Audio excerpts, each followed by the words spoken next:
Je vais vous présenter le prochain exercice que vous aurez à faire. Il s'agit d'un calcul cinématique sur un réducteur. Alors, je vais déjà vous présenter le réducteur. Vous avez le moteur qui fait tourner cette vis bleue, cet arbre 1 là, qui est comme ceci perpendiculaire à la feuille. Voilà. Et le premier engrenage est particulier. Il s'agit d'une roue et vis sans fin. Donc vous avez la vis qui tourne, la vis bleue qui tourne comme ceci, et qui va faire tourner une roue qui est située dans qui a un axe qui est perpendiculaire. Donc qui va tourner comme ça. Vous avez le pivot qui est dessiné ici là. Sur cet arbre, vous voyez qu'il y a la même couleur entre la roue 2 et la roue dentée 3. Donc ça veut dire que ça va tourner à la même vitesse de rotation. Et par la suite, vous avez un engrenage avec deux roues dentées entre la roue 3 et la roue 4. On va voir comment il faut s'y prendre. À nouveau, sur le même arbre, on a deux roues dentées, la roue 4, la roue 5, donc elles vont tourner à la même vitesse. Puis à nouveau, un nouvel engrenage ici, entre 5 et 6, deux roues dentées. L'avant-dernier arbre, l'arbre bleu, porte la roue dentée 6 et une poulie 7 qui a un certain diamètre. Il y a une courroie qui relie la poulie 7 et la poulie 8 qui a un autre diamètre et du coup qui fait tourner l'arbre de sortie de ce réducteur. Alors, je vais déjà... vous n'allez pas avoir besoin de grand chose au final pour résoudre ce problème. Je vous présente juste la notion qui va vous permettre d'y arriver. Donc, je vais me baser pour ce faire sur un petit schéma d'engrenage. Donc, un engrenage est constitué de deux roues dentées. J'espère que vous voyez assez bien le truc. Grosso modo, vous avez deux roues dentées. Allez, je vais refaire le schéma. Vraiment très rapidement. Voilà, des belles dents d'engrenage. Et puis vous avez une roue dentée qui est un peu plus grande.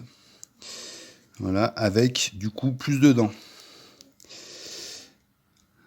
Bon, je suppose que vous avez tous plus ou moins eu des jouets ou des engrenages dans les mains.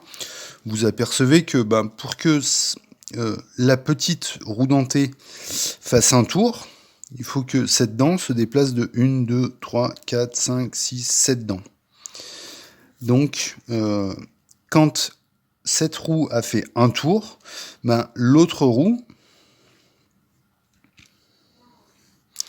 aura fait, donc si je pars de celle-là, 1, 2, 3, 4, 5, 6, 7. Elle sera venue ici. Elle n'aura pas fait un tour complet. Donc, la conclusion de ça, c'est que plus une roue est grande, plus elle a de dents, et moins elle tourne vite. Donc, vous avez une relation comme ça, et c'est directement lié au nombre de dents. Donc, si je pose que ça, c'est ma roue 1, et ça, c'est ma roue 2, que ma roue 1, elle tourne à la vitesse de rotation N1, la roue 2 à la vitesse de rotation N2. Et si je compte le nombre de dents, j'ai Z1 pour la roue 1, et Z2 pour la roue 2. Alors, on peut montrer qu'on a une relation assez évidente entre N1 et N2 qui vaut N1 sur N2 est égal à Z2 sur Z1. Voilà. Donc vous avez un rapport entre les vitesses de rotation et les nombres de dents. Et le seul truc qu'il faut garder en tête pour écrire ces égalités-là, c'est qu'il faut croiser les indices. Voilà, c'est ce qui vous dit que plus c'est petit, plus ça tourne vite, ou plus c'est grand, moins ça tourne vite. C'est vraiment c'est le seul truc à se rappeler pour ces formules-là, c'est de croiser les indices. Voilà. Ça c'est vrai pour les engrenages, et c'est vrai aussi pour les roues et vis sans fin. Là. On a un petit schéma ici, là. On s'aperçoit, alors c'est plus des dents pour la vis, c'est ce qu'on appelle des filets. C'est-à-dire quand on a besoin d'avoir un engrenage avec d'un côté une roue dentée qui a 2 ou 3 dents, géométriquement, ça marche pas d'avoir une roue dentée avec 2 ou 3 dents. Donc dans ce cas-là, on fait un engrenage comme ça, avec une vis qui a 1, 2, 3, 4 filets. Et ça, on sait faire, ça marche bien. Voilà. Des filets qui sont imbriqués les uns dans les autres. Hein. Ils sont... voilà, ils se croisent jamais, ils s'enroulent tous autour du même axe et ils sont un peu décalés les uns les autres. Voilà. Voilà. Et pareil pour les poulies et les courroies. On peut montrer. Je vais juste refaire un schéma. Voilà. Si j'ai 2 poulies reliées par une courroie, je peux montrer qu'on a la même relation, N1 sur N2, qui est égal à diamètre 2 sur diamètre 1. Voilà, quand j'ai une poulie qui a fait un tour, la poulie 2, elle a pas pu se déplacer autant, enfin elle s'est déplacée autant au niveau de la courroie, et du coup elle n'a pas fait un tour complet. Donc c'est pour ça qu'on a à nouveau le croisement des indices.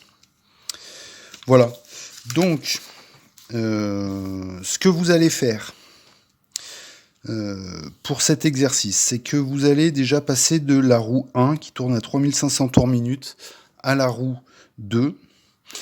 La 1, c'est une vis qui a 2 filets, mais ça on s'en fiche. Vraiment, vous allez utiliser la même formule là. Vous voyez, c'est Z comme pour un engrenage. Donc c'est comme si c'était un engrenage à 2 dents.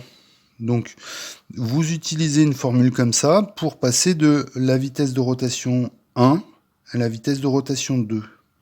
Ensuite, la vitesse de rotation 3, c'est la même que la 2.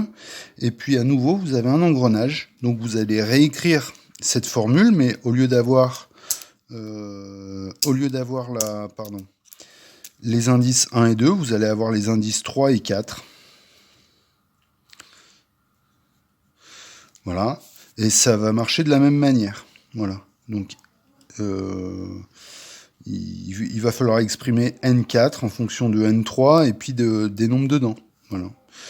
Vous faites pareil jusqu'à la fin et vous arrivez ici à N8 qui va vous donner la vitesse de sortie de votre réducteur. Voilà.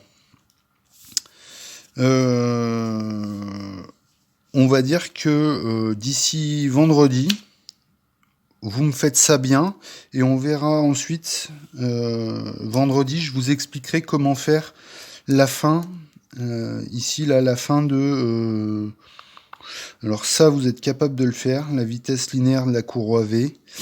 Mais le couple, là, la dernière question, je vous montrerai vendredi comment on le fait. Vous pouvez essayer de voir avec cette formule, mais vraiment, je reprendrai cette notion hyper importante vendredi. Voilà, merci bien.